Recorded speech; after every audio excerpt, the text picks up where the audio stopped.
2013 সালে 5ই মে মতিঝিল হেফাজত ইসলামের সমাবেশ ঘিরে যৌথ বাহিনীর অভিযানে দেশজুড়ে ব্যাপক আলোড়ন সৃষ্টি করেছে।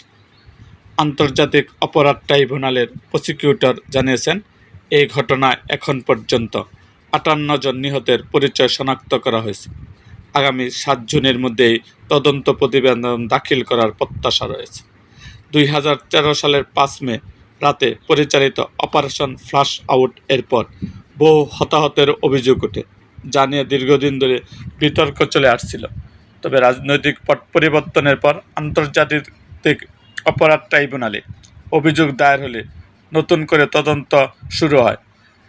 প্রসিকিউটর জানিয়েছেন, ঢাকা শাপলা চত্বর এলাকায় 32 জনের পরিচয় নিশ্চিত হওয়া গেছে।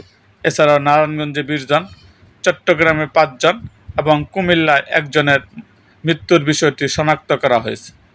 আগামী 7 জুন 2026 তারিখের মধ্যে তদন্ত প্রক্রিয়া সম্পন্ন করে রিপোর্ট জমা দেওয়া সম্ভব বলে চিফ প্রসিকিউটর SM আরিফ প্রকাশ করেছেন। জানা গেছে, ক্ষমতাচ্যুত প্রধানমন্ত্রী শেখ হাসিনা সহ 30 জন এই মামলার আসামি হচ্ছেন। তবে যাদের নাম এখনই তদন্তের স্বার্থে প্রকাশ করা হয়নি, তাদের মধ্যে তৎকালীন সরকারের প্রধান ও বাহিনীর প্রধানদের সম্পৃক্ততা থাকতে পারে।